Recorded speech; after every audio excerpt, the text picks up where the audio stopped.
वो राजा विजय होता है और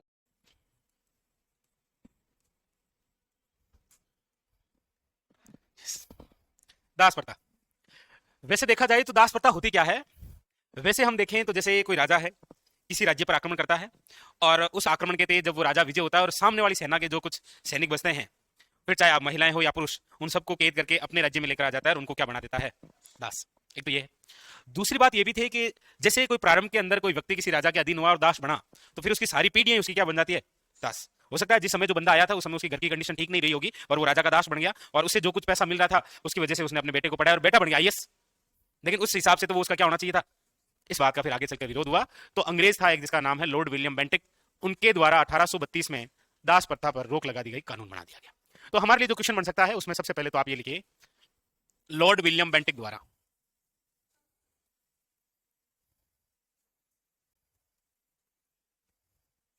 और अभी क्या है कि राजा महाराजा की बातें थोड़ी हम कम करें तो ठीक रहेगा। माहौल क्या है, गर्म है, पता तो है ही आपको। आप जानकारी रखते हैं कि नहीं रखते हैं कि राजा महाराजा को लेकर माहौल थोड़ा गर्माया है, तो हम संसद में थोड़ी कम बातें करेंगे तो ठीक रहेगा। हाँ, कोई मेरा जैसे एमपी कोई कुछ कह देगा तो फिर बवाल हो जाएगा। इसलिए लिखिए आप, लॉर्ड विलियम बेंटिक द्वारा। अच्छा, इस व्यक्ति का नाम हमने पहले भी तो कहीं पढ़ा है। सती प्रथा पर रोक कब लगी थी? लॉर्ड विलियम बेंटिक द्वारा दास प्रथा पर रोक जो है वो लगाई गई थी 1832 ईस्वी में। क्यों पैसा? मतलब स्टेटिस प्रकार की जगह आते हैं आपको ऐसे, तो 1832 के अंदर। इसी की तरज पर राजपुताने में सर्वप्रथम दास प्रथा पर जो रोक लगी है वो हाड़ौती क्षेत्र, और हाड़ौती क्षेत्र के अंदर भी याद रखिएगा कोटा और बूंदी।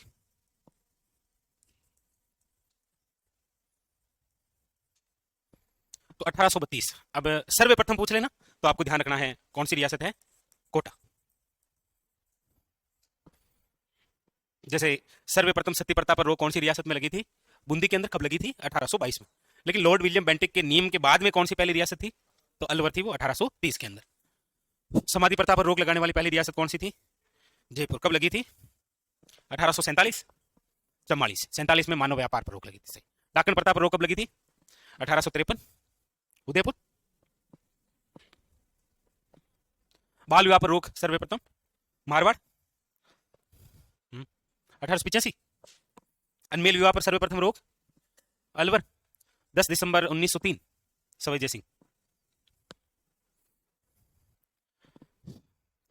बीच में ये संडे वनडे आ जाता है तो ऐसे मतलब रूटीन टूट जाता है, नहीं? नहीं टूटता? टूटता है क्या?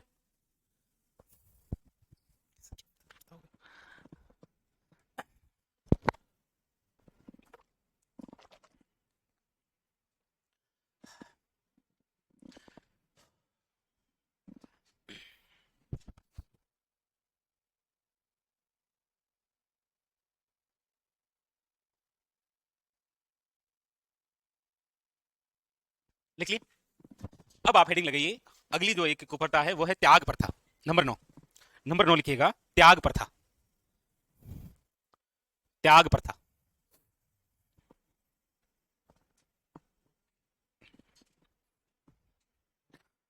त्याग प्रथा लिखे ना आगे। चलिए, नंबर 9 त्याग प्रथा। ये त्याग प्रथा क्या होती है? आप में से कोई बताना चाहे त्याग प्रथा क्या होती है?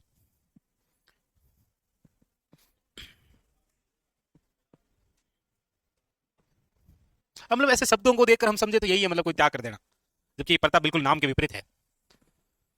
त्याग प्रथा का मतलब ये होता है कि जब भी पहले राजा महाराजाओं के या फिर किसी बड़े घरों के अंदर कोई मांगलिक कार्य होता था, शादी वादी या फिर बाल बच्चा हो गया था, तो उससे जो जाति नेक लेने आती थी ना, नेक समझते हैं आप? वजह से अभी यहाँ इंस्टीट्यूट चल रहा है और अचानक से वो आ गए, ए भाई देना, तो वो फिर मतलब उनका नेक होता है, तो तो फिर हम उनको देते हैं 100 रुपए, लेकिन बेबदमानी उनको जबरदस्ती करने लग जाओ कि नहीं नहीं मतलब जिस हिसाब से लग रहा है देखकर तुम 500 देने ही पड़ी था। मतलब जिस गांव में कोई आगे वो जोड़ा झंडा लेके आगे के वो 1 मिनट तो पूरा वाक्य कहेंगे, दूध दो नाओ पुतो फलो बेटा ये मुंडो गाड़ी, घर में मुंडो गाड़ी, अच्छा 3 बीन वो, ऐसे काफी सारा प्रवचन देंगे। और फिर जैसे ही हम 10 रुपए देंगे तो कहेंगे, घर को देख कर तो नाम क्या था? त्याग प्रथा। लग नहीं रहा है कि ये त्याग प्रथा होगी, लेकिन ये त्याग प्रथा है, तो इसका त्याग किया गया। कई बार होता है जी, कई बार एडजस्ट करना पड़ता है कि नहीं लगता, लेकिन नहीं लगता तो नहीं लगता। तो शादी या फिर मांगलिक अवसरों पर जबरदस्ती नेग लेना के नहीं नहीं थांगे, मतलब इतना अब देखो इतना साल पे थंग छोरो हुई है, थाने 5,000 तो देनी पड़ी। अरे भाई छोरो हुई तो नहीं खाऊं ने भी तो राख है, अगर तू ले जाए खुआना कहीं ने जबरदस्ती। तो अब जो है ना ये आते हैं ना, ए भाई देना, तो अगर ये नहीं माने तो आप एफ आई आर ही कर सकते हैं, पुलिस में जाकर उस पर। तो इतनी माथा फोड़ी कौन करे ले हैं? अब हमारे राजस्थान में सर्वप्रथम रोक लगाने वाली रियासत कौन सी है?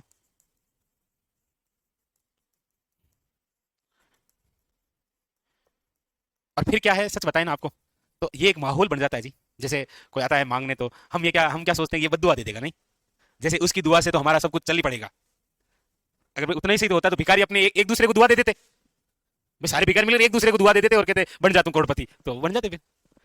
वो भी क्या आजकल जबरदस्ती करने, पहले गांव में क्या होता था, आते थे तो रोटी वोटी खिलाते थे, फिर रोटी से वो आगे बढ़ गए, मतलब फिर वो बाजरी दिए लेने लगे, अब तो डायरेक्ट पैसे लेते हैं जी, पैसा दे, और डायरी रखे नारी लिखो 10 रुपया, पता नहीं चलता ये 10 रुपये लिखा के इज्जत बढ़ा रहा है, बेइज्जती करवा रहा है, पूरे गांव में घुमा के देखो फलानी 10 रुपये दिया है, सच में।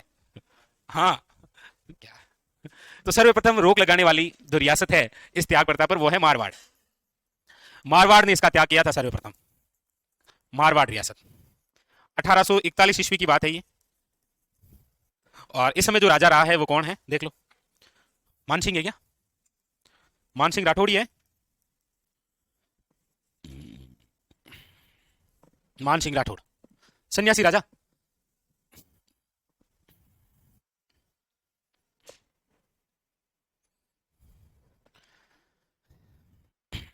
अभी क्या है कि आप पढ़ रहे हैं ना, तो ये जितनी भी कुप्रताएं हम पढ़ रहे हैं ना, ये आपके सामने आ नहीं रही है।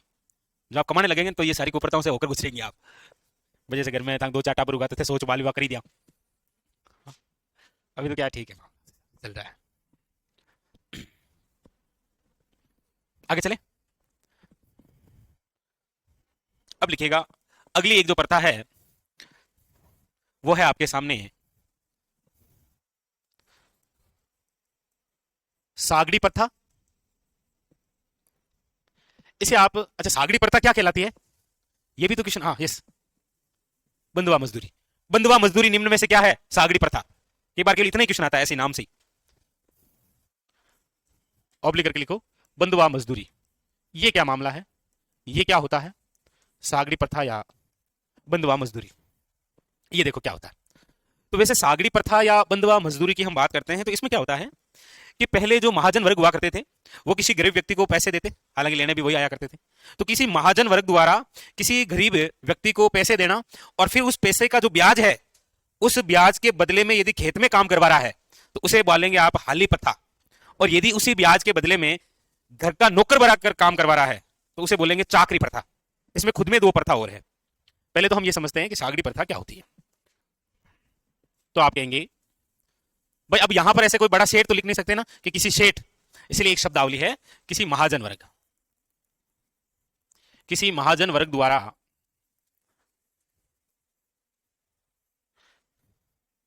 गरीब व्यक्ति लिखें, व्यक्ति लिखेंगे तो ठीक नहीं लगेगा क्योंकि बेचारा ये मजबूर है इसीलिए तो गरीब है, या मजदूर है इसीलिए गरीब है, चलो जो भी है। तो किसी महाजन वर्ग द्वारा गरीब व्यक्ति को पैसा देकर, पैसा देकर फिर पैसे के ब्याज के बदले, ब्याज के बदले, अब यहां पर फिर दो बातें आती देखो, एक बार आप थोड़ा सा देखना ना, कि कोई महाजन वर्ग है उसने गरीब व्यक्ति को पैसे दिए और फिर वो जो पैसे का ब्याज हो रहा है ना, मूल तो वापस लेगा वो, नो डाउट है, लेकिन वो जो पैसा दिया है उस पैसा का जो ब्याज है, उस ब्याज के बदले में खेत में काम करवाना, इसे तो आप बोलेंगे हाली प्रथा।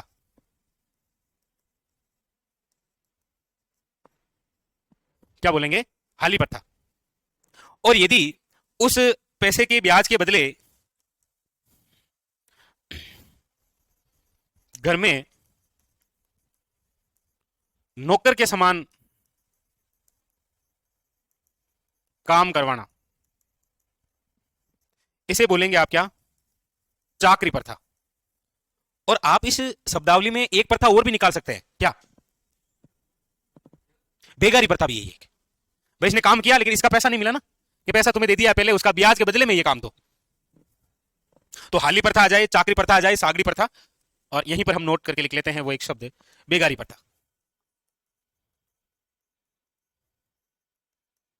ये भी कहीं ना कहीं इसी का हिस्सा है। बेगारी प्रथा का मतलब होता है किसी मजदूर को उसका मेहनताना नहीं मिलना, क्या कहलाता है? बेगारी प्रथा। अब जैसे गांव में क्या होता है कि जो थोड़े से आर्थिक स्थिति मजबूत है, 8-10 टूबेल है नहीं, तो वो क्या है, गरीब जैसे किसी को पैसे वैसे दे दिए, तो फिर उसके बाद में क्या, जब भी वो दिखाई देगा ना, अरे लावा थोड़ा आओ घर में काम है। अब 8-10 जगह टूबेल लेंगे, घर में 24 घंटा काम ही रही। भाई 4-5 भैंसा बंदी रहे, 2-4 ट्रैक्टर है, तो क्या, अरे वाले लावा ले, तो ट्रैक्टर ने धो लिया आज, आएगो तू। तो ऐसा नहीं है वो ट्रैक्टर धोके जाएगा जमुना टाइम के ले 150 120 जो भी है, आगुंदे भाई की नहीं देवे के वाकिंग होने। और यहाँ के कल और शाम का यहाँ करी, कल आज ही तो 5 बजे थोड़ा कड़ी जीवन चालना है, उसे तो कह दिया जीवन चालना आई, और वाह भैंस ने नहीं दे पहले तो चार, ये बेघर पे था। जिस घर में की है कि धान हिरका दियो वो बेघर। हालांकि हम सभी उसी से पीड़ित है जी, ऐसी बात नहीं है कि हम कोई राजा महाराजा घर से आए हैं।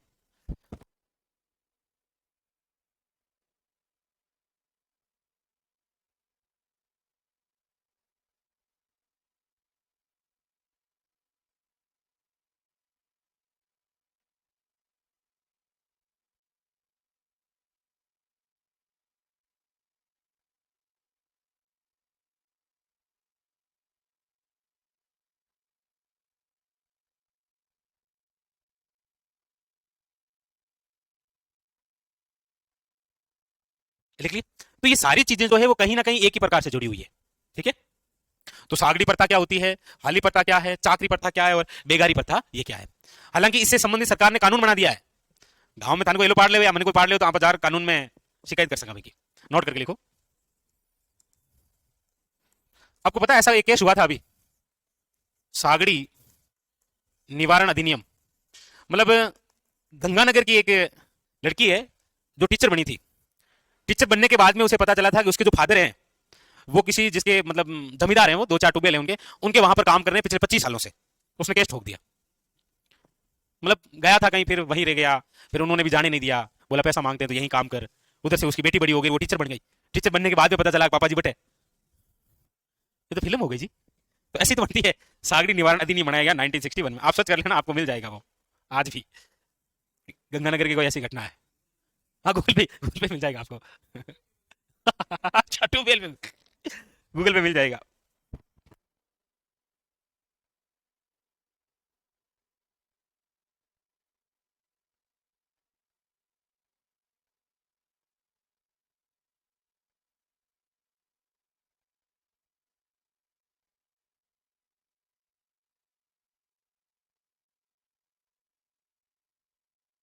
चलो जो भी है आप ध्यान रखना ना, जो भी हो। तो ये जो 10 प्रथाएं हैं ये तो है सबसे खास, चाहे सागरी प्रथा हो एग्जाम के लिए, चाहे इससे पहले हमने दास प्रथाएं पढ़ी हो, सती प्रथा पढ़ी हो, डाकन प्रथाएं पढ़ी हो, ऐसी बहुत कुछ। अब आप लिखिए अन्य कुप्रथाएं, कुछ ऐसी और भी हैं जिससे संबंधित आज भी हमें कई बार ऐसी घटनाएं देखने को मिलती है। जैसे आपके साथ में या कभी आपने सुना होगा आपके किसी रिश्तेदार, हालांकि क्यों हो ऐसी बातें, लेकिन मैं तो कह रहा हूं कि आपने सुना होगा। वो क्या सुना है, वो भी कुप्रथाएं। देखो हेडिंग लगाइए अन्य कुप्रथाएं। जैसे अन्य कुप्रथाएं लीजिए, और मैं आपसे ही पूछूंगा जी, क्या है कि आम शब्द में यदि आपने सुना हो आपके क्षेत्र विशेष, सबसे पहले है मोताना प्रथा। ये क्या होता है?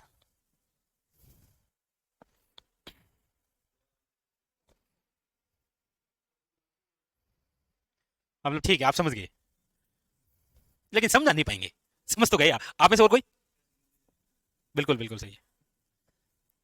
पहले क्या होता था, मोताना प्रथा धीरे धीरे क्या है कि ये कुप्रथाओं में बदल गई थी। जैसे क्या होता है कि जैसे आप गाड़ी लेके यहां से निकल रहे हैं, अभी बीच में कोई चपेट में आ गया और गलती से उसके कहीं फ्रैक्चर वेक्चर हो गया, तो आपका दायित्व ये बनता है कि आप उसे हॉस्पिटल पहुंचाएंगे और जो खर्चा आएगा वो दे देंगे। तो यहां तक ठीक था। फिर धीरे धीरे क्या है कि आदिवासी जैसे क्षेत्रों में जब लोग वहां से गुजरते थे ना, तो वो आदिवासी प्लानिंग कर लेते थे कि यहां से ये रोज वाहन जो है इधर से गुजर रहा है, तो वो दो दोस्त मिलते और बोलता तू इसके आगे लेट जाना, वहां नहीं रहा है इसके आगे, जैसे मूवी में नहीं देखते गोविंदा लेट जाता है कई बार, बड़े मियाँ छोटे मियाँ, तो फिर वो गाड़ी खोस ले, तो उस हिसाब से क्या है कि वो प्लानिंग करने लगे, जैसे कोई आया तो गाड़ी के सामने आ जाता और अचानक फिर उसको बोलते इतनी लगे, और फिर वो जबरदस्ती करके जो हर्जाना वसूलते थे ना, वो कौन सी प्रथा है, मोताना प्रथा। फिर वो कहते थे कि दुर्घटना में टांगड़ी टूटी और टांगड़ी का 1.5 लाख रुपये लागे, नहीं तो थान तोड़ा, फिर वो क्या करता बेचारा, 1.5 लाख देर जावे। भाई हम किसी अनजान रास्ते से गुजर रहे हैं, कोई चपेट में आ गया तो बड़ा दादागिरी करेंगे, फिर वहां के जो लोग हैं अपन क्या मतलब टी शर्ट बढ़िया कटू ले रहा है जयपुर ब्लू बगरू प्रिंट किया तो खोल देनी पड़ी, बरियान मानो पड़ी अपन, नहीं थे जगह फाड़ ली। हालांकि अब तो ऐसी बहुत सारी सुविधा है, लेकिन उस समय की बात करें तो धीरे धीरे क्या करते हुआ कि लोगों ने इसे अपना धंधे के रूप में बना लिया। अखबार में दुर्घटनाग्रस्त हुई बैठ जाते हैं,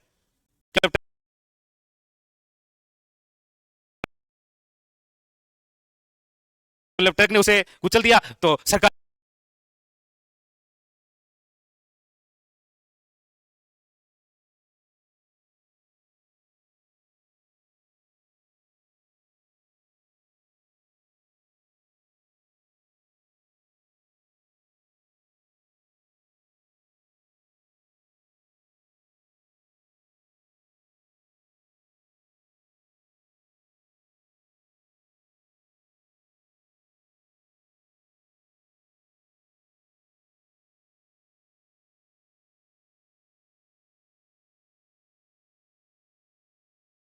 सरकारी नौकरी दो। अरे भाई कुछ नहीं सरकारी नौकरी, और फिर इनको कौन देगा, तो इससे अच्छा तो वहीं बैठ जाए, यहाँ 1 साल सिलेबस क्यों है, 53,449 डायरेक्टली लगा दे। तो फिर धीरे धीरे इसने क्या कुप्रताओं का रूप ले लिया, हालांकि जिसको आवश्यकता होती है वो तो होता ही है, लेकिन फिर भी आगे चलकर धीरे धीरे लोगों ने इसे व्यापार के रूप में बना लिया। तो मैं आपको यहां पर बस इतना ही लिखा सकता हूं कि एक तो हर्जाना वसूलना होता है, क्या होता है, हर्जाना वसूलना, और ये बात जो है प्रोपरी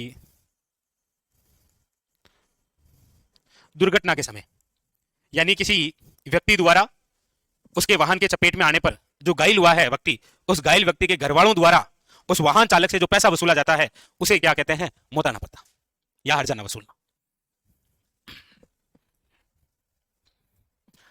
दूसरी बात,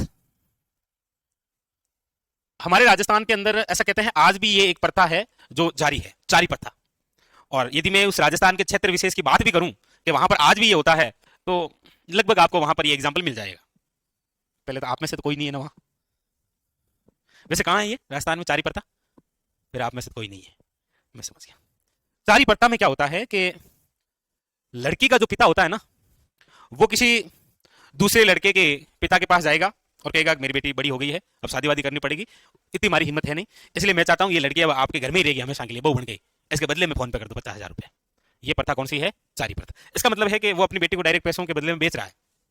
ये हमारे राजस्थान के अंदर जहां है वो है खेराड़ क्षेत्र। खेराड़ क्षेत्र कहां पर है, खेराड़ी बोली कहां बोली जाती है राजस्थान में, मालपुरा, ठीक है, जहाजपुर वे मालपुरा, यानी कि व्यक्ति द्वारा अपनी बेटी को पैसे के बदले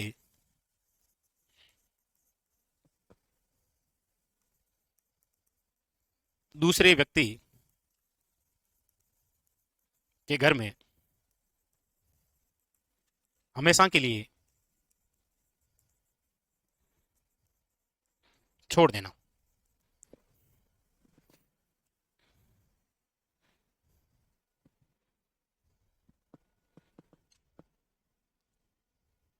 ओके ओके ठीक है मेरे पास, आप आपकी सूचना पहुंचा देंगे, ठीक है।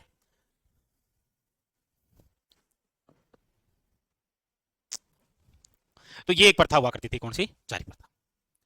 अब ये तो गलती है ना वैसे देखा जाए, भाई जैसे उस व्यक्ति को पैसा चाहिए और उसने जाकर अपनी बेटी जिस घर में दी है वो थोड़े जो सुबह उठे नालीगन पीठ पड़ जाए, वैसे लड़की की जिंदगी खराब हो गई ना, वो पता ही है। अच्छा आप वहीं क्यों, क्या चलो नहीं होता, बिठा दो माल पूरा बिठा दो। पहले प्राचीन समय के अंदर ऐसा कुछ हुआ करता था, और ये किसी ऐसा नहीं है कि हर मतलब किसी विशेष हम्म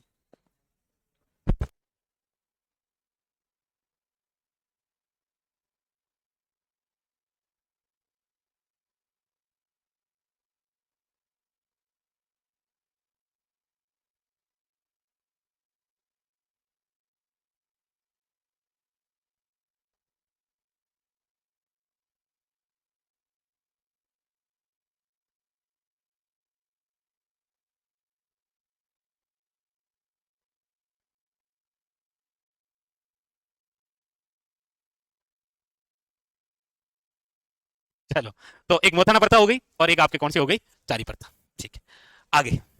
अब एक प्रथा और है, और वो है आपके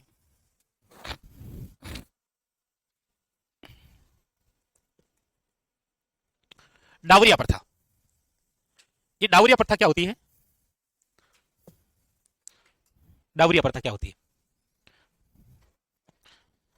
वैसे पुराने पेपरों में काफी बार आ तो रखा है डावरिया प्रथा क्या होती है, लेकिन उस हिसाब से आ नहीं रहा है। डावरिया प्रथा का मतलब ये होता है कि जब प्राचीन समय के अंदर राजा और महाराजा जो हुआ करते थे, वो जब अपनी पुत्री का विवाह करते, तो उस पुत्री के साथ में जो दासियां भेजा करते थे, वो डावरिया प्रथा कहलाती है जी। हाँ, वो तो जाके वापस आ जाएगी ना। वो तो शादी के अवसर पर जब नवविवाहित, हाँ, महिला के साथ में जब कोई पुरुष जाता है तो ओलिंदा, और महिला जाती है तो ओलिंदी, लेकिन फिर वो वापस भी तो आ जाती है ना। ये गए तो गए, फिर कहानी खत्म, वहीं देखो कोई और। हाँ? जैसे कोई दासी है, उसके यहाँ कोई प्रेमी रहे होंगे, शादी करना चाह रही है, लेकिन राजा ने कह दिया नहीं अब हटी जाओ, तो फिर वहीं कुछ और देखो। तो ये एक प्रथा थी, डावरिया प्रथा। अरे हमें आज लग रहा है कि मतलब ऐसे क्या, उस समय का जीवन थोड़ा कठिन था भाई। तो लिखो डावरिया प्रथा, किसी राजा या महाराजा द्वारा अपनी पुत्री के विवाह पर, या पुत्री के विवाह अवसर पर पुत्री के साथ दासी भेजना, वो क्या है, डावरिया प्रथा।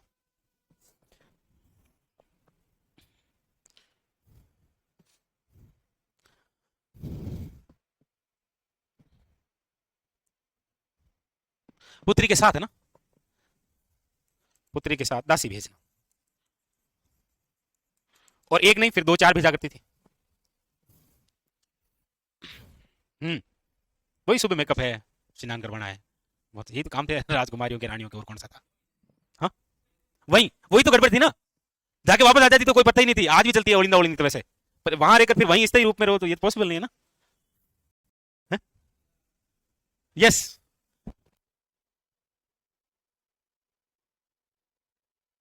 रियान क्या होता है? Yes, yes, yes, yes. रियान का अर्थ होता है सभा में अमल की एक दूसरे से मनुहार करना। उधर हमारे मारवाड़ में आप देखेंगे ना, तो शादी में ऐसा नहीं है कोई खर्चा हो रहा है उधर, ऐसे सबसे ज्यादा खर्चा इसी में होता है। अमल चाले 2-3 दिन। अब सोचो सैकड़ों की संख्या में लोग आ रहे हैं, और सबको ले ले वो, ले ले वो, और एक बार में नहीं, एक बार आंगली चाट ली, 3 बार चटा, पहले आ चटा, ये इसलिए चटाते हैं क्योंकि आगे 2 रह जाती है, फिर कहने नहीं आ भी लो, फिर आ भी लो, 3 आंगली चटा। अब सोचो एक आंगली कितना पड़े, एक आंगली पड़े 1500-2000 में, और 3 आंगलियां, और 500 आदमी आएगा तो 500 × 3, ये 3 आंगलियां, खत्म कहानी। इसलिए ये क्या है, कोपर। वैसे आप देख रहे हैं धीरे धीरे धीरे धीरे ये जो है वो आज भी चल ही रहा है, और धीरे धीरे बंद भी हो रहा है। विरोध भी कर रहे हैं, युवा विरोध कर रहे हैं बुजुर्गों का, कि मतलब अमल ठीक हो नहीं। तो फिर बुजुर्ग भी उतर गए हैं, युवाओं को कह रहे हैं कि डीजे ठीक नहीं है, क्योंकि डीजे की वजह से आप शराब पीते हैं, और शराब पीते पीते नाचो। तो दोनों में, और फिर कई गांवों में सेटलमेंट है, कहाँ थे, अमल चाटो और वहां डीजे ले आवा बरोबर है ना? तो सभाओं में तो कहीं ग्राम बुजुर्ग हुआ दिन भी हिसाब देखना पड़े। सभाओं में एक दूसरे को अमल की मनोहार करना।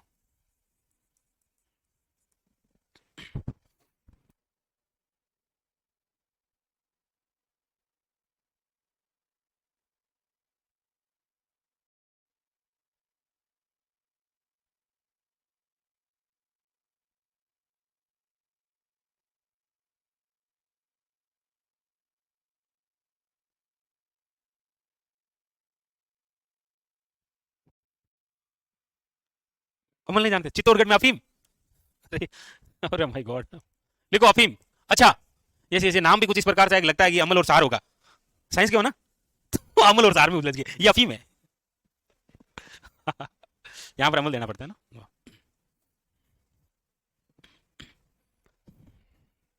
हम्म,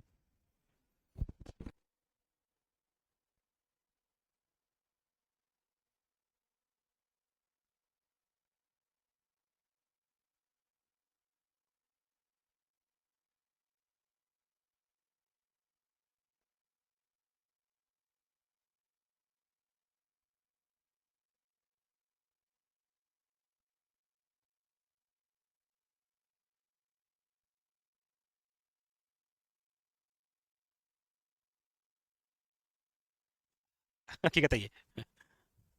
चलो नेक्स्ट, अब लिखिएगा आप नंबर 5। एक आटा साटा है, ये भी एक कुफरता का ही हिस्सा है। आटा साटा पड़ता।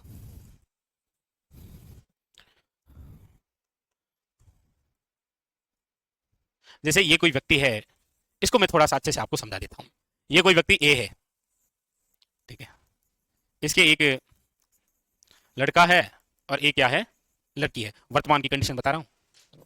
एक कोई आदमी है, इसके दो संतान है, एक लड़का है और एक लड़की है। इसका मतलब इसको अपने बच्चों की शादी को लेकर चिंता नहीं है। क्यों? क्योंकि लड़की देर लड़की ले आई, वर्तमान के संदर्भ में। इसी प्रकार एक व्यक्ति भी है ये, इसके भी क्या है, ओहो क्या तीन होगी, एक लड़का है और एक क्या है, लड़की है। ठीक है, अब ये व्यक्ति क्या करेगा कि अपने इस लड़के की जो शादी है वो इस व्यक्ति की लड़की से कर देगा। वापस ये क्या करेगा कि अपने लड़के का जो विवाह है इस व्यक्ति की लड़की से कर देगा। मतलब बींदनी ले रहा और आपड़ बेटी पाची घर में दे दी, उसे बोलते हैं आटा साटा प्रथा। वर्तमान में सभी जगह प्रचलन नहीं है। इसके बिना शादी होना लगभग नामुमकिन सा हो गया है, मतलब हमारे उधर ज्यादातर विवाह जो होते हैं। अब देख लो आका तीजा उना लिए तो आटा साटा को चाम पाड़ दी। और इससे क्या होता, क्या ये कुफरता क्यों है? ये कुफरता इसीलिए है कि इनके और इनके, इन दोनों के आपस में बहुत अच्छी बन रही है, रोज रील बन रही है, हम तुम्हारे हैं सनम, ठीक है मामलो, लेकिन इन दोनों के बीच में बन नहीं रही है ना, इनके और इनके बीच में बन नहीं रही है। तो इस लड़की ने अपने पिता से कहा कि मैं वहां नहीं जाऊंगी। जब ये लड़की वहां नहीं जाएगी तो वो अपनी लड़की यहां थोड़ी भेजेंगे। अब इस वजह से क्या होगा कि ये दोनों रिश्ते टूटेंगे। दोनों रिश्ते टूटे तो 4 जिंदगी खराब, जबकि इनके आपस में कितनी अच्छी रीलें बन रही थी। अब वो रीलें होगी डिलीट इनकी वजह से। भाई जब ये नहीं जाएगी तो वो क्यों आने देंगे? सिंपल सी बात है, बेके धंगा पहले भेजो, जन्मा भेजा।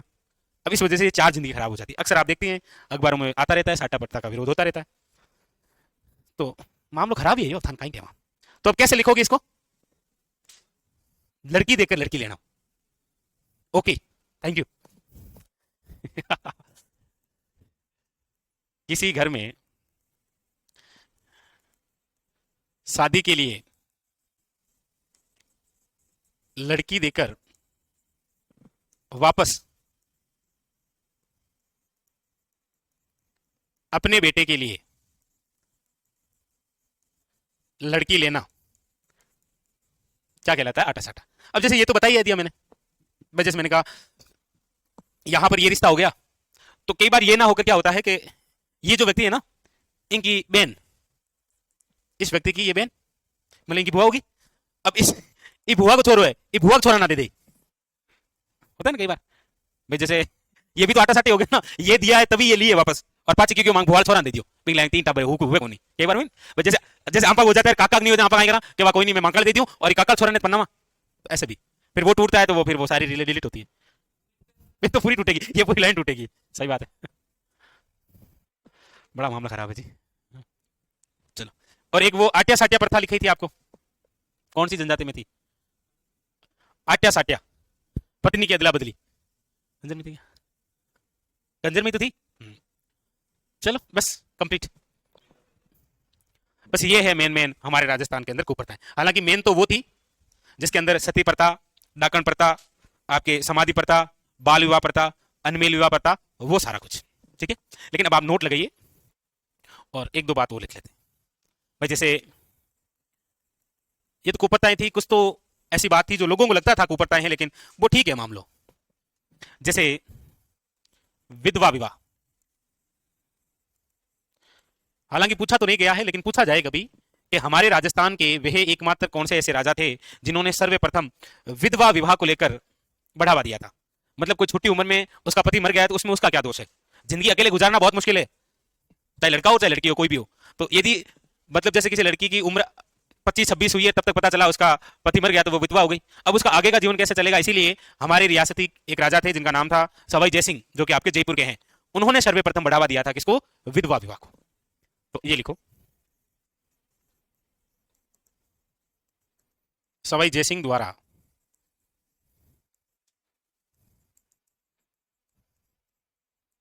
विधवा विवाह को प्रोत्साहन दिया गया। आज भी आप देखेंगे अखबार के अंदर वो एक जहां पर आता है ना कि मतलब वधु चाहिए या वर चाहिए, वहां पर आता है कि मैं विधवा 32 साल की, रंगोरा, हाइट 5 है, ऐसा आता है ना पूरी डिटेल लिखी हुई, 2 बच्चे, पहले भी तो शादी हो रखी है ना उसकी, तो संपर्क करें 9828943288, तो इस प्रकार आता है ना, देखा क्या कभी?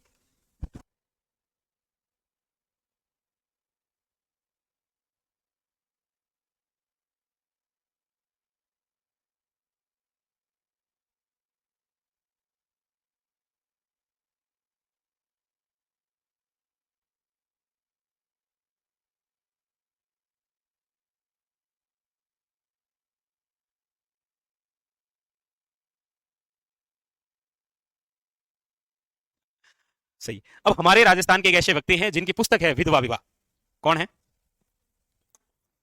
बता सकते हो क्या? विधवा विवाह नामक पुस्तक के लेखक।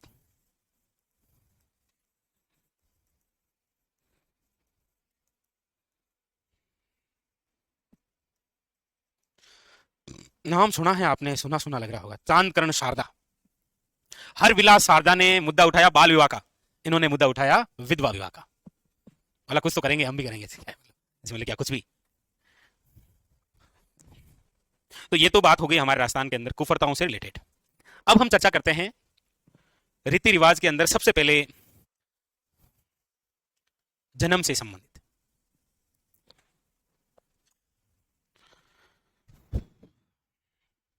अब आप इसी में अगला बिंदु हेडिंग लगा लीजिए,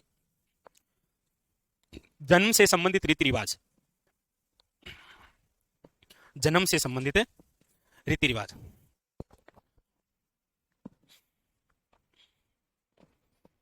हाँ जी बिल्कुल, टेस्ट का बोल रहे थे और टेस्ट लेंगे।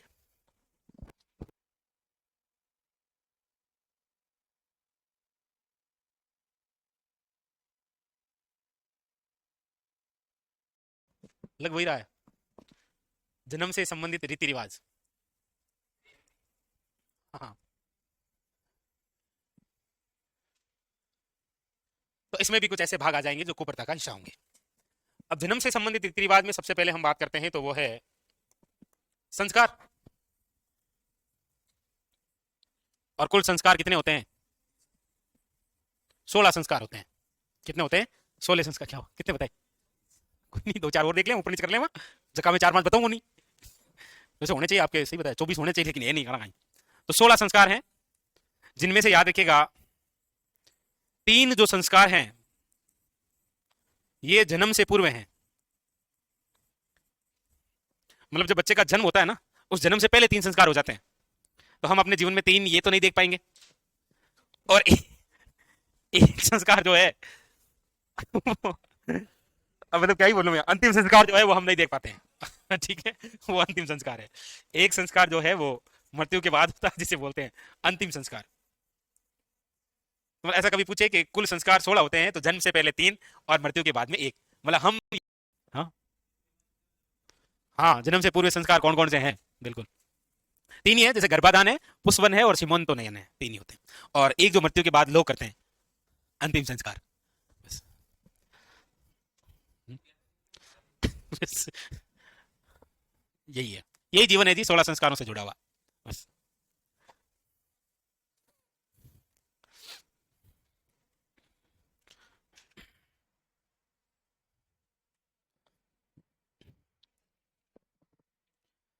चलो, तो संस्कार कल ही करेंगे अब, हालांकि कल जन्म से लेकर अंतिम संस्कार तक हम कर देंगे। चलो, उनको आवाज देता हूँ, वो दे रहे आप लिख लो। हाँ, फिर बात करो, बात करो। घर से आयोगे अभी जस्ट?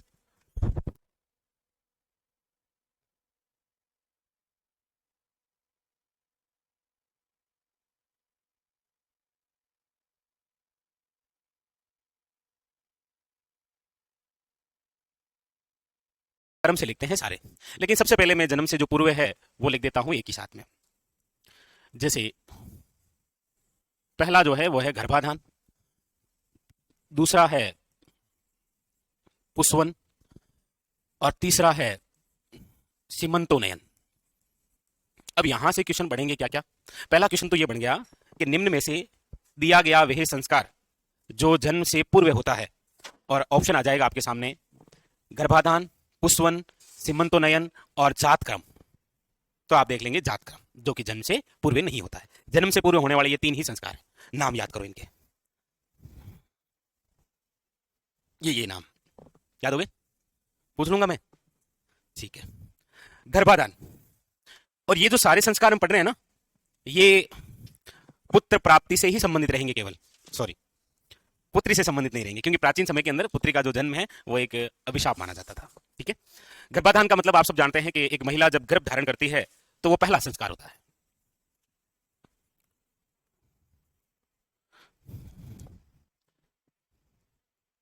महिला द्वारा गर्भ धारण करना क्या कहलाता है? गर्भाधान। लिखो इसके अंदर। और इसी को कहते हैं हिंदुओं का प्रथम संस्कार।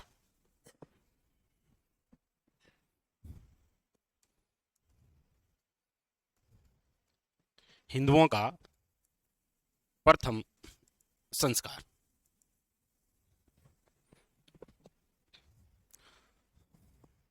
तो पहला संस्कार हो गया गर्भाधान, जहां एक महिला गर्भ धारण करती है, इसे ही आप क्या कहते हैं? हिंदुओं का प्रथम संस्कार। दूसरा है पुष्वन। पुष्वन से तात्पर्य यह है कि जिस महिला ने गर्भ धारण किया है उसको गर्भ धारण किए हुए 3 या 4 माह हो जाते हैं, तो उसके बाद में घर वाले चाहते हैं कि ये मां के बीनने के बेटो हो, इसीलिए जो संस्कार किया जाता है उसे बोलते हैं पुष्वन। पुष्वन पुत्र प्राप्ति के लिए, ऐसी महिला जिसको गर्भ धारण किए हुए 3 या 4 महीने हो गए और पुत्र प्राप्ति के लिए जो संस्कार किया जाता है उसे क्या बोलते हैं? पुष्वन। तो ऐसे याद रख लेना, पुष्वन पुत्र प्राप्ति के लिए।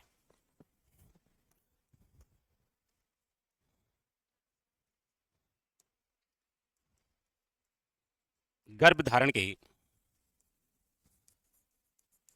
तीसरे चौथे माह में पुत्र प्राप्ति के लिए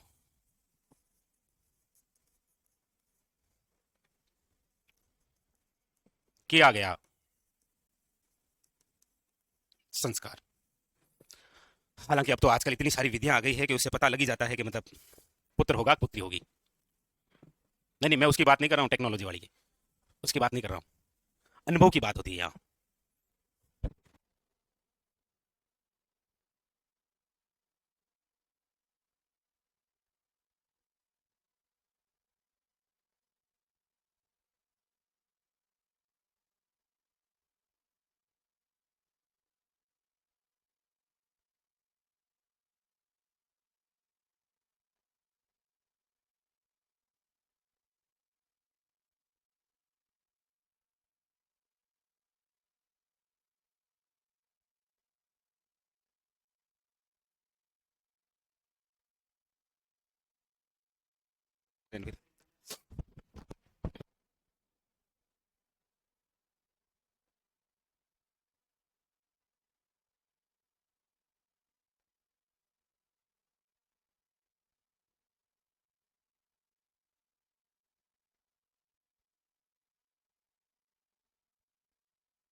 नो, ओके। चलो अगला क्या है? सीमंतोनयन। सीमंतोनयन का मतलब ये होता है कि एक महिला जिसने गर्भ धारण करके रखा है और गर्भ धारण किए हुए 7-8 महीने हो गए, इसका मतलब आम लोगों को लगभग पता लग जाता है कि मतलब बिंदु नहीं है, जगह पेट हुए हैं भाई, एक तो 2-3-4 महीने हो जाती थी, था कौन पड़े, क्योंकि वो पहले कपड़ों का परिवेश कुछ ऐसा हुआ करता था और पहले खाऊं पीऊं अगले जा, तो ऐसे पता नहीं लगता था। लेकिन 7वां 8वां महीने आते आते मतलब देख के कोई भी बता सकता है कि मतलब कोई कोई टाबर टोली हुनाड़ है, तो किसी की बुरी नजर नहीं लग जाए, इसीलिए एक संस्कार हुआ करता था जिसका नाम है सीमंतोनयन। यानी कि गर्भ धारण किए हुए 7वें और 8वें माह में वो जो पुत्र होने वाला है उसको अमंगलकारी शक्तियों से बचाने के लिए जो संस्कार किया जाता है उसे क्या बोलते हैं? सीमंतोनयन, ताकि लोगों को पता नहीं लगे। हालांकि अब तो आपको पता ही है कि 2 मंथ्स कमिंग सून और आगे बेबी का फोटो डाउनलोड होगा, मतलब लिखो आगे। नहीं, अब तो ऐसी बहुत सारी बातें होती है ना, तो लिखो आप गर्भ धारण के, अरे आप तो सब मॉडरेट जमाने के हैं ना, तो ऐसे क्या चिंता करते हो, मस्त रहा करो है ना। गर्भ धारण के 7वें/8वें माह में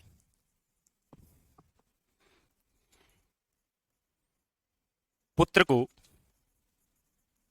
अमंगलकारी शक्तियों से बचाने के लिए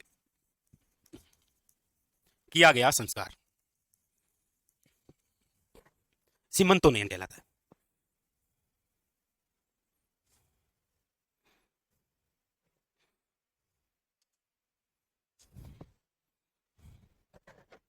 तो ये तो सारे वो हो गए संस्कार जो अभी तक बचा आया भी नहीं है बेचारा, फिर भी उसके 3 संस्कार कर दिए। अब अगला जो संस्कार होगा वो जन्म के अवसर पर होगा। तो ये तीनों आपको समझ में आ गई। तीनों का क्रम याद रखना है। आज ये कभी क्वेश्चन नहीं पूछा गया है आज तक इतिहास में, मतलब आजादी के बाद भी कभी नहीं पूछा गया, लेकिन आरएसएस बोर्ड ऐसा क्वेश्चन जरूर पूछेगा। वो 16 संस्कार में से 4 संस्कारों के नाम देगा और कहेगा दिए गए संस्कारों का सही क्रम बताइए। गर्भाधान, पुष्पन और सीमंतोन्नयन। नेक्स्ट। वैसे याद तो रह जाएगा ऐसे कुछ। नयन मतलब दूसरों की आंखों में आ जाएगा तो नजर लग जाएगी, नजर से बचाने के लिए से हो जाएगा मामला। ठीक है। एक तो जात कर्म, जात कर्म के जस्ट बाद में अगला जो होगा वो होगा नामकरण, और फिर हो जाता है निष्कर्मण। जात कर्म, जात कर्म का मतलब होता है कि बच्चे ने जैसे ही जन्म लिया, जन्म लेते ही घर की जो बुजुर्ग महिला होती है, अब हो सकता है कि वो नानी साथ में है या दादी साथ में है, आजकल तो हॉस्पिटल में होते हैं ज्यादातर, तो पहले तो क्या है कि घर में होते थे तो उस हिसाब से, तो अब नानी भी हो सकती है और वो दादी भी हो सकती है। जन्म लेते ही बच्चे को जो घुट्टी पिलाई जाती है उसे आप क्या बोलते हैं? जात कर्म। क्या, कैसे? ये तो इस भाषा में हो गया, अपनी लैंग्वेज में क्या कहते हैं इसे आप? यस, बच्चे को जन्म होते ही सेद वेद या गुड़ की डली वगैरह मुंह में देते हैं, सब होता है क्या? नहीं वो तो आप पूछना।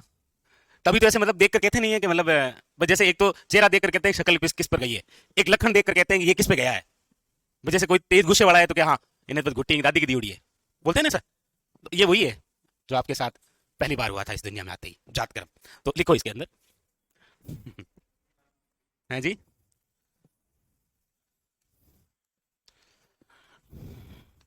शिशु के जन्म अवसर पर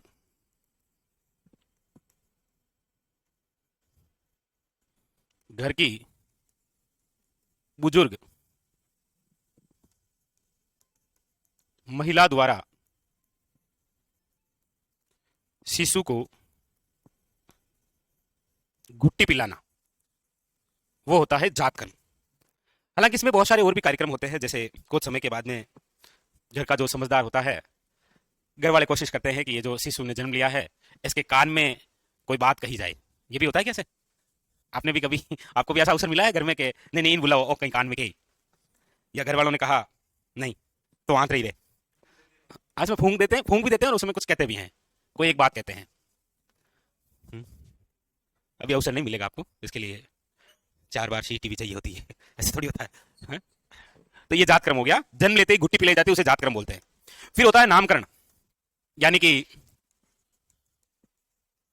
शिशु के जन्म के या शिशु जन्म के 10वें या 11वें दिन नामकरण किया जाता है।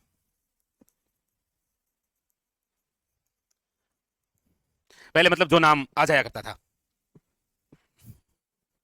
जो भी आ जाया करता था कि मतलब पंडित जी बैठते और कहते कि के आयो है तो कह देता मतलब कान्हाराम, फिर मॉडिफाई हुआ तो के आया तो हो गया कन्हैयालाल, फिर आगे बढ़ा तो कान्हू हो गया केवल, ऐसे फिर करण हो गया। और अब तो आपको पता ही है, अब तो ना शुरू का नाम वो रखेंगे, जैसे पिता है तो पिता अपने शुरू के नाम चिपका देगा, और माँ है तो उसके माँ का कोई शब्द लेकर दोनों को मिक्स करके, मिक्सर ही तो है वो, बोलते हैं जैसे जैसे विरुष्का हो गया, विराट प्लस अनुष्का विरुष्का, बहुत सारे होते हैं ना, तो ऐसे हो गया आजकल तो। हाँ, वानी का है क्या? वामिका, ये कौन है? अच्छा अच्छा, उसका है क्या? हाँ चलो चलो चलो, ओके। तो मतलब समझ तो गए ना, आजकल ऐसा होता है, पहले ऐसा नहीं होता ना। और ये जो नामकरण वगैरह है ये राजा महाराजाओं के समय की बातें हैं। आपा गेड़ो गांव में की आपा गांव में बाहर मत हो, मंगलवार को हो तो मंगलाराम को, बुधवार को दिल में हो तो बुधाराम को। अगर ऐसे वार सेठ नहीं बैठा है ना तो तिथ क्या है, कौन सा महीना है? जैसे श्रावण है तो श्रवण कुमार कर दियो, बढ़िया नाम है। ओ आप अभी मामा ना, आप इनको ना हो, आपा को इनको नहीं हो नामकरण वगैरह हुआ है क्या आप में से किसी का? तो निष्कर्मण, निष्कर्मण क्या होता है? निष्कर्मण का मतलब ये होता है कि शिशु को जन्म लिए हुए 3 या 4 महीने हो गए हैं, अब उसको पहली बार घर से बाहर निकाला जाता है और कहता है ये है दुनिया, घर से बाहर निकाला जाता है। यहां पर एक, हालांकि आपके इधर पूर्वी में नहीं होता होगा, पश्चिम के अंदर एक कार्यक्रम होता है, बालुंडा जानते हैं क्या? बालुंडा क्या होता है?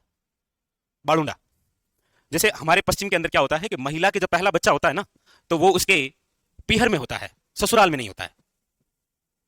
समझे? हमारे उधर महिला का जो पहला बच्चा होगा वो उसके पीहर में होगा, मतलब वो जो पेट से होगी ना, तो छठे या सातवें माह के बाद में उसे उसके पीहर भेज दिया जाता है, फिर बच्चा वहीं होता है, फिर तीसरे या चौथे महीने के बाद में हम डीजे वीजे लेकर आधे गांव को साथ में लेकर उसे वापस लेने जाते हैं। इसे बालूंडा बोलते हैं। मुझे लगता है आप इससे वंचित रह गए। मस्त कार्यक्रम है ये, लेकिन आप वंचित रह गए। ऐसा सुन रहे हैं क्या? आपके इधर नहीं होता। कहूंगा मैं उधर जाकर के, उधर नहीं होता है। तो आपके ससुराल में होता है महिला के पहला बच्चा। चलो चलो, जो भी है हो तो रहा है। निष्कर्मण के अंदर लिखो, शिशु को जन्म के तीसरे या फिर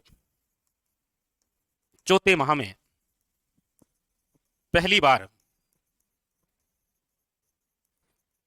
घर से बाहर निकाला जाता है। इसे क्या बोलते हैं? निष्कर्मण।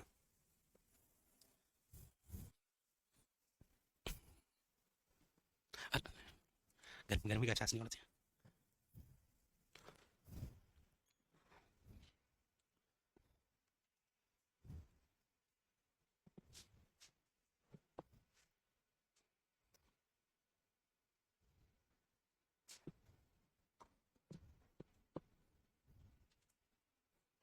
लिख लिया?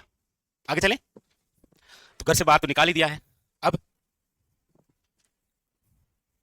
अब क्या करेंगे इसका? अब अगला संस्कार कौन सा होगा? हाँ, हाँ, पोहा। हाँ? अनपार्सन। पोहा खिलाएंगे पहली बार। मतलब जो बच्चा जन्म लिया हुआ है, इसको जन्म लिए हुए 6 से 7 महीने हो गए हैं, तो पहली बार उसके मुंह में अन्न का दाना दिया जाएगा कि ये देख, ऐसा होता है पोहा, बाजरी, गेहूं, डोसा, इडली, जो भी हालांकि मीठे खिलाते हैं ना। ये लो। अब तो ये शिशु थोड़ी रहा, अब तो बच्चा हो गया है ना, तो अब बच्चा लिखेंगे। बच्चे को छठे या सातवें माह में पहली बार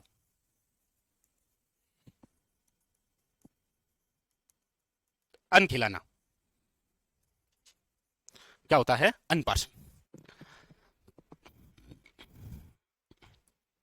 अगला, अब क्या करेंगे? अगला, अब इसको अन्न खिला दिया है तो अब ये अन्न छूटेगा नहीं, साल 2 साल खाया रहा। अब उसके बाद में अगला जो संस्कार होगा वो होगा चूड़ाक्रम, जिसे आप बोलते हैं जड़ूला। जड़ूला चढ़ाते हैं ना, जैसे अपनी कोई लोक देवी या देवता है, उसके स्थान पर जाकर पहली बार जो बाल काटते हैं। हालांकि मुंडन शब्द यहां ठीक नहीं लगता है, मुंडन शब्द वहां ठीक लगता है जहां अंतिम संस्कार। ठीक है? हालांकि वहां पर भी वो शब्द मुंडन होता है कि बाल देना, लेकिन बाल देने की प्रक्रिया तो क्या कहलाती है? ये क्वेश्चन पूछा था, भदर, भदर होना। तो चूड़ाक्रम क्या है? तो इसमें लिखो आप, बच्चे को दो या सॉरी सॉरी, बच्चे को क्या, बच्चे के 2 या 3 वर्ष के बाद पहली बार बाल काटना। और ये कार्यक्रम होता है लोक देवी देवता के सामने। ठीक है? हालांकि कुछ बाल काट के रख लेते हैं, घर में भी रख लेते हैं, कई बार नहीं पहुंच पाते हैं तो कहते हैं कि चलो कोई नहीं, थोड़ा बाल काट घर में रख लिया। आजकल तो पैदा होने से पहले ही नाम रख देते हैं। हाँ, आजकल तो शादी नहीं उससे पहले भी बच्चों के नाम डिसाइड हो जाते हैं जी। तो अलग ही लेवल है। और बातें करते ही क्या है, समय की बात है जी। नव जोड़ा जो होता है, जिसकी सगाई हो चुकी है, शादी में देरी है, तो वो उसकी सारी प्लानिंग कर ही लेते हैं। मॉडर्न जमाना है भाई, इसमें क्या ही है, सबकी बात है, उसमें क्या है। हम्म। अब इसके बाद में क्या होगा? बाल वाल कटवा दिए हैं, मतलब उसको सुंदर बनाना है, इसलिए अब क्या करेंगे? नहीं नहीं, कर्ण भेद करेंगे, इसलिए कान पकड़ा है, कर्ण भेद। अब क्या होगा? कर्ण भेद। यानी कि जिस बच्चे को जन्म लिए हुए 5 या 6 साल हो गए हैं, अब उसके कानों को छिदवाना कर्ण भेद है।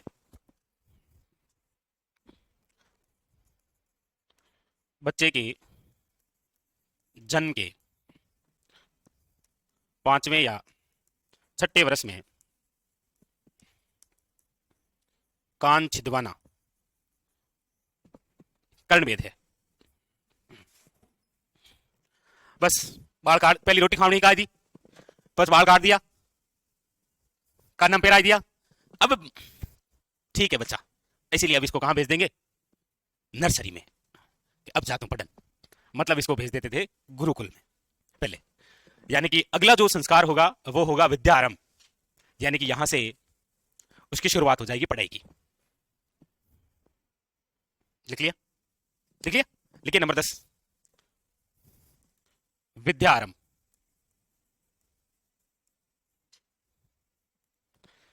यानी कि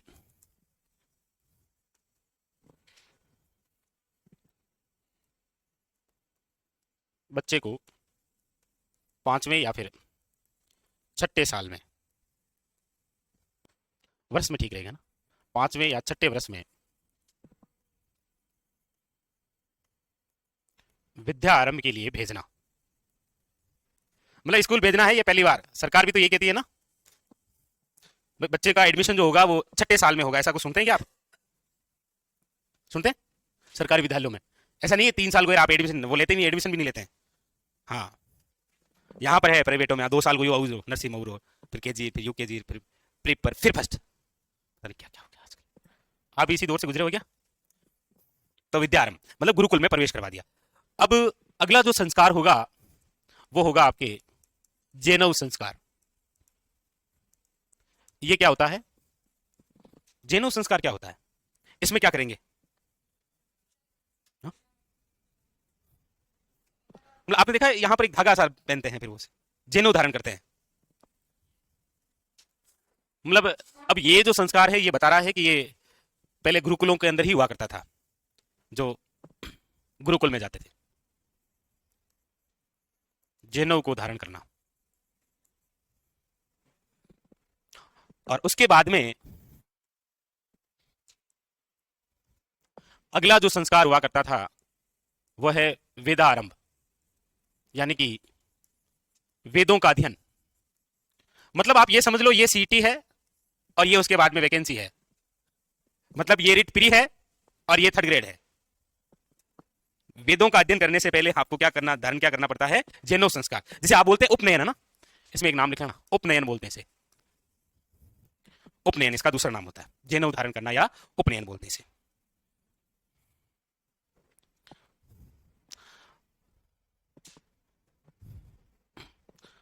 वेदों का अध्ययन करते करते, मतलब सिलेबस को कवर करते करते ध्यान ही नहीं रहा बाल दाढ़ी का, इसीलिए पहली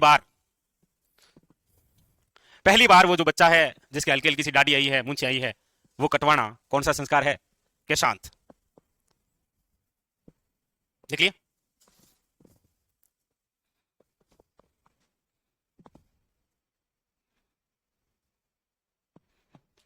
चले आगे, लिखिएगा नंबर 13, केशांत।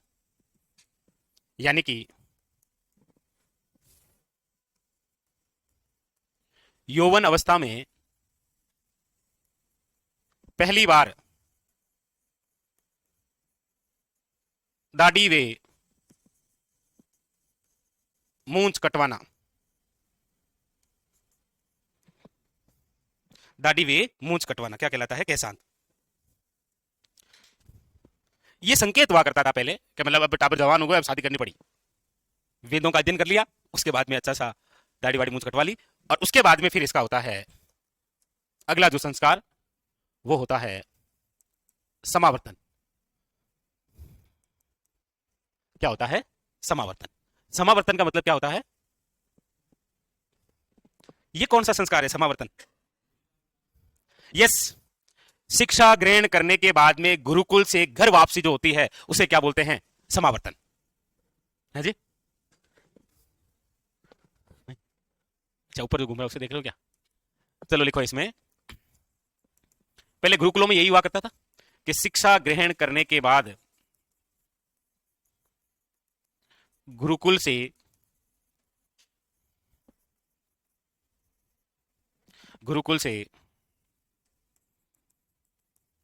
वापस घर पर आना। पहले ऐसा हुआ करता था कि एक बार बच्चे को गुरुकुल में डाल दिया ना, तो उसके बाद में वो सीईटी, वो पूरा पटवारी मेंस, रिट पीरी मेंस देकर ही वापस भेजते थे, ऐसे नहीं भेजते थे। तो वेद अध्ययन किया, फिर घर जाने से पहले उसको अच्छे से तैयार किया कि अब थारे दो चार रूंग टायर कटा ले, दाढ़ी मूछ कटा ली वहीं पर। हाँ, हाँ, घर पे नहीं जाते। यही तो बात थी। रामायण में देखा होगा, वो जब छोटे छोटे थे, राम लक्ष्मण भरत शत्रुघ्न, तो वो गुरुकुल में चले गए थे, वापस फिर बड़े होकर ही तो आए थे। समावर्तन बोलते हैं उसको। घर वापसी मतलब अब क्या चाहिए? Oh my God. फिर पाणी ग्रहण है।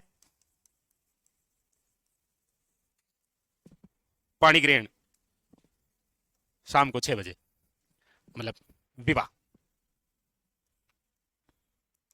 शादी। वो जो बच्चा जन्म लेता है ना, उसकी यहां तक पहुंचते पहुंचते शादी होती है। कौन से संस्कार के तहत? 15वें संस्कार। और शादी हुई, फिर कहानी समाप्त हुई, मतलब अंतिम संस्कार। मुझे ये गलत हुआ नहीं? पाणी ग्रहण के बाद में 4-5 कुछ और कार्यक्रम होने चाहिए थे कि शादी की और कहानी समाप्त। लिख लो 16वां, अब अंतिम संस्कार होगा, क्योंकि अब तो शादी कर ली ना, अब कुछ बचा ही नहीं। बहुत गहरा अध्ययन कर रहा है कि ये गलत हो रहा है सर। ऐसे कौन करता है भाई? तो यहां पर अंत्येष्टि होगी, अंतिम संस्कार। ये लीजिए, बस अभी थोड़ी देर पहले बच्चे ने जन्म लिया और अब अंतिम संस्कार। लिखो।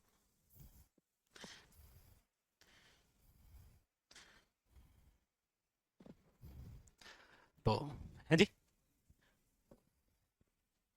पानी मतलब पानी है, पानी है, और क्या है? फेरे में नहीं बैठे हो? कहीं तो देखे तो गए शादी समारोह हैं? यार बड़ा मासूम सा कैसे रात को होते हैं, मैं सो जाता हूँ। शादी कार्ड तो देखे होंगे ना? फेरे रे, फेरों का कार्यक्रम है, कॉस्ट्यूम लिख लो, बोले फेरे होते हैं यहाँ। ये तो होता है ना। चलो कंप्लीट। हाँ इधर देखो सामने सब, नीचे देख नहीं है। पहला संस्कार कौन सा था? गर्भाधान। दूसरा पुत्र प्राप्ति के लिए पुष्पवन। तीसरा सीमंतो नयन, दूसरे देखेंगे कोई नजर लगा देगा तो अमंगलकारी शक्तियों से बचाने के लिए। गर्भाधान, पुष्पवन और सीमंतो नयन तीनों जन्म से पूरे हो गए। उसके बाद में पहली बार घर की जो बुजुर्ग महिला है वो घुंटी पिलाती है, उसे क्या बोलते हैं? जातकर्म। फिर 10वें और 11वें दिन नामकरण रखा जाता है। फिर उसके बाद में तीसरे और चौथे माह के अंदर उसे पहली बार घर से बाहर निकाला जाता है, निष्क्रमण। निष्क्रमण के बाद में अगला कौन सा था? अनपार्सन। पहली बार उसे अन्न खिलाया जाता है। अन्न खिलाने के बाद में फिर उसके जड़ूला, चूड़ाक्रम, बाल बाल काटे जाते हैं। उसके बाद में फिर कर्णवेद, कान को छिदवाया जाता है। अब उसके बाद में फिर विद्या आरंभ, नर्सरी में प्रवेश। फिर उपनयन, जैनव संस्कार धारण करवाया जाता है ताकि वो वेद पढ़ सके। अगला है वेदारंभ। वेदारंभ के बाद में फिर वेद पढ़ते पढ़ते, सिलेबस कवर करते करते दाढ़ी मूंछ आ गई तो केशांत, पहली बार दाढ़ी मूंछ कटवा दी। कटवा के फिर घर भेज दिया, समावर्तन, गुरुकुल से घर। घर पहुंचे, पाणी ग्रहण करवा दिया, फिर कहानी समाप्त, अंतिम संस्कार। कितना इजी है, कितना इजी है भाई। हाँ, पहला गर्भ धारण, दूसरा पुष्पवन, तीसरा सीमंतोनयन, जन्म से पूर्व। फिर जन्म होते ही जातकर्म हो गया। उसके बाद में फिर नामकरण हो गया। नामकरण के बाद में पहली बार घर से बाहर निकल, ये है दुनिया जिसके लिए तुम आया है, निष्क्रमण। फिर उसके बाद में पहली बार पोहा, ये लो अनपार्सन खिलाया। उसके बाद में झड़ूला चढ़ाया। उसके बाद में कान को छिदवाया। उसके बाद में केजी में प्रवेश करवाया, विद्या आरंभ। फिर जैन उदाहरण करवाया, फिर वेदा आरंभ करवाया। फिर पहली बार दाढ़ी मूंछ कटवा दी, फिर घर भेज दिया, समावर्तन। घर जाते घर वाले तैयार थे, ये ले पाणी ग्रहण। फिर लोगों ने मिलकर अंतिम संस्कार कर दिया, कहानी समाप्त। कितना इजी है। कल आते ही सारों को कर्म से पूछूंगा मैं, सारे विद्यार्थियों को कर्म से पूछूंगा मैं। चलो अंतिम संस्कार हो गया है तो लगे हाथ, अंतिम संस्कार में क्या क्या प्रक्रिया होगी लिख लीजिए। मृत्यु से संबंधित रीति रिवाज, अब तो मर गए हैं ना, तो मृत्यु से संबंधित अंतिम संस्कार। अब जो संस्कार पढ़े थे ना, सॉरी, मृत्यु से संबंधित रीति रिवाज, अब जो जन्म वाले पढ़े थे ना वो तो लगभग लड़कियों को अच्छे से याद रहते हैं, और ये मृत्यु से संबंधित जो है ना वो लड़कों को अच्छे से याद रहते हैं। जैसे सबसे पहले, सही टाइम पे आए हो।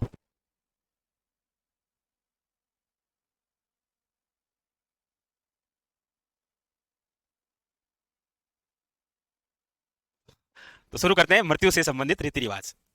चलिए, सबसे पहले जिस किसी की मृत्यु हुई है, यदि वो नॉर्मल फैमिली से है, तो उसके लिए तैयार करेंगे पहले क्या? अर्थी। अर्थी क्या होती है तो आप सब जानते हैं, बताओ जानते हो तो?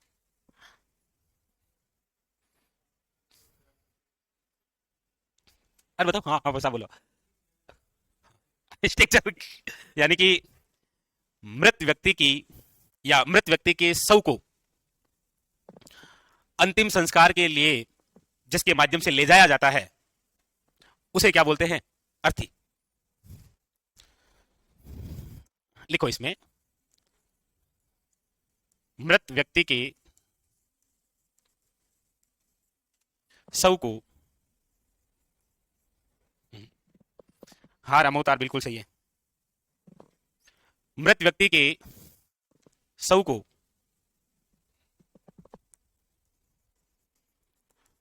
शमशान घाट तक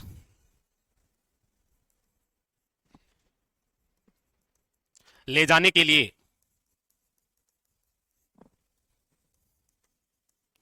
लकड़ी से निर्मित अर्थी ये होती है। ठीक है, अब यदि कोई साधु संत है या मतलब उस हिसाब से फैमिली है कि मतलब नहीं नहीं मतलब पूरे गांव में फेरा में, तो वो होता है नंबर 2 बैंकुटी। भाई एक तो अर्थी ले जाया करे, एक ले जाया करे बैंकुटी। अर्थी में तो लेटा कर ले जाते हैं, क्या हो जा, बैंकुटी में बैठा कर ले जाते हैं। देखा होगा कभी वो बड़े किसी साधु संत की मृत्यु होती है तो एक सिंहासन जैसा बनाते हैं लकड़ी का, फिर उसमें बैठा कर मतलब बांध देते हैं उसको बैठा कर और फिर उसे ले जाते हैं, वो क्या होता है? बैंकुटी। अब देखो बेचारा जब तक जीवित रहा तब तक तो बैठने नहीं दिया, मृत व्यक्ति के शव को शमशान घाट तक बैंकुटी, लकड़ी से निर्मित सिंहासन जैसा,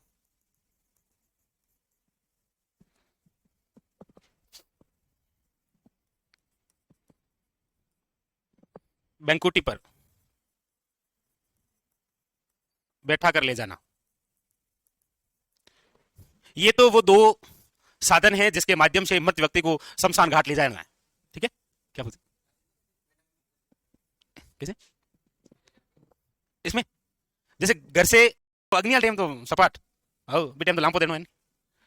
अच्छा हाँ, आप ये कह रहे हो जिस समय मतलब वहां आग में दिया जाता है तो उसमें बैठा कर देते हैं क्या? नहीं नहीं बेटे हम आदमी आराम से लगा। तो ये तो 2 वो हो गए जिसके माध्यम से जो व्यक्ति मरा है उसको शमशान घाट तक ले जाने के तरीके हैं 2, या तो अर्थी के माध्यम से या बैंकुटी के माध्यम से। इन दोनों के तहत एक कार्यक्रम होता है बीच रास्ते में, उसे बोलते हैं आप नंबर 3 बिखेर। शब्द आता है बिखेर, निम्न में से किससे संबंधित है? मृत्यु से संबंधित रीति रिवाज। ये क्या होता है? यस, जैसे बैंकुटी निकालेंगे ना तो फिर उस बैंकुटी के चारों ओर से पैसे और कोडियां होती है ना, व्हाइट व्हाइट कलर वाली होती है, वो उछालेंगे। यानी कि अर्थी या बैंकुटी के ऊपर से जो सिक्के उछाले जाते हैं उसे बोलते हैं बिखेर। हाँ तो वो, अच्छा शादी के अवसर पर तो पैसे उछाले जाते हैं। हाँ तो दोनों में ज्यादा 19-20 का ही फर्क है। कार्यक्रम तो सेम होते हैं, बात तो सही है। तो बिखेर का मतलब समझ गए ना आप? तो आप समझे, क्योंकि आपने तो नहीं देखा होगा ये कार्यक्रम। नहीं लड़कियां तो कहां दिखती है, ये तो नहीं आज है तो चुपके भी लाए होंगे कहीं कोडी, क्योंकि जो नया बच्चा जन्म लेने वाला की वो चाल तो ही डोक, अब घर में नया बच्चा भी तो आए तो उसके गले में पहना देते हैं ताकि नजर नहीं लगे, ऐसा होता है ना। देखो इसमें लिखो, अर्थी या बैंकुटी के ऊपर से जो सिक्के उछाले जाते हैं उसे कहते हैं बिखेर। अर्थी या बैंकुटी के ऊपर से सिक्के उछालना उसे क्या कहते हैं? बिखेर।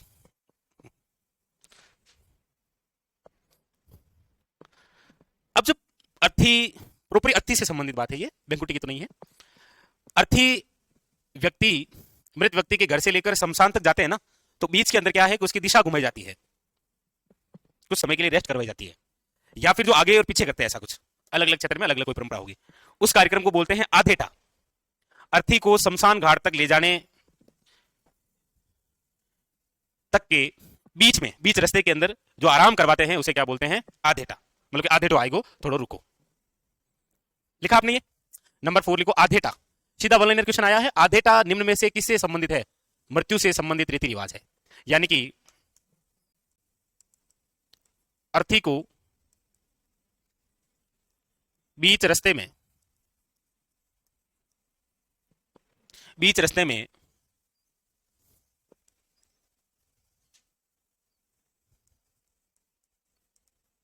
थोड़े समय के लिए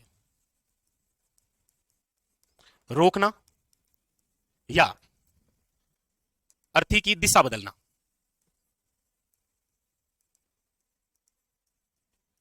क्या होता है? आधेटा। और ये जो हम सारे संस्कार पढ़ रहे हैं ना, ये हिंदुओं के ही संस्कार पढ़ रहे हैं, ठीक है? हिंदुओं के अनुसार ही संस्कार पढ़ रहे हैं।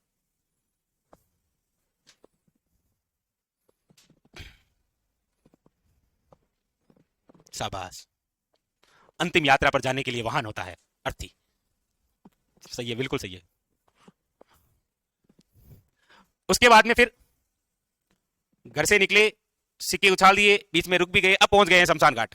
वहां पर जाते ही जिसे हम लेके घूम रहे हैं, मतलब मृत व्यक्ति के शव को लेकर घूम रहे हैं, अब उसे किसके हवाले करेंगे? चित्ता के हवाले। उसे चित्ता बोलते हैं? नहीं नहीं, वो अभी करेंगे, पिंडदान करेंगे अभी थोड़ी देर में करेंगे। नहीं नहीं नहीं, अभी जो मरा है उसको वहां तक ले जाएंगे, उसको जलाएंगे आराम से, फिर 2 तीसरे दिन फूल चिगलेंगे, फिर हरिद्वार का कार्यक्रम करेंगे उसके बाद। वो तो बाद में होगा ना, पिंडदान तो बाद में होगा ना। आपको क्या, हाँ बाद में कर लेंगे, बाद में तो कर सकते हैं ना। अच्छा, आपके पहले होता है क्या उस बीच?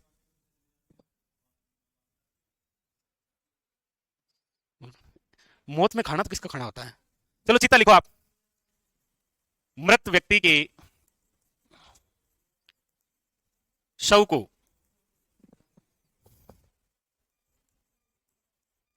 लकड़ी की चिता पर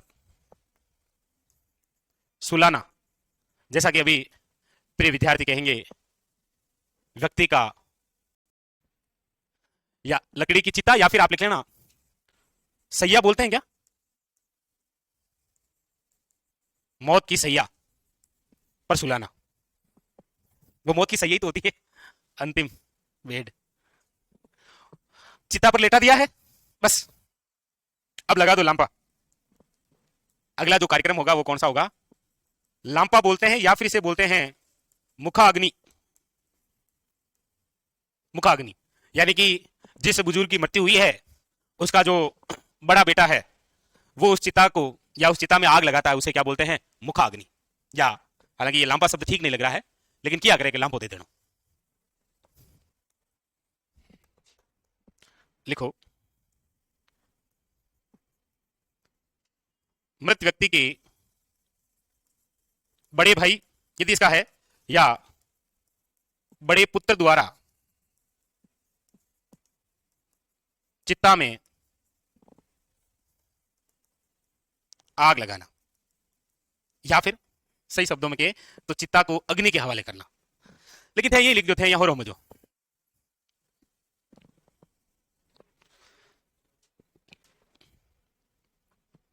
हाँ बड़ा भाई लगा देता, लेकिन किसी का बड़ा भाई नहीं हो तो मेवाड़ के महाराणाओं की खास बात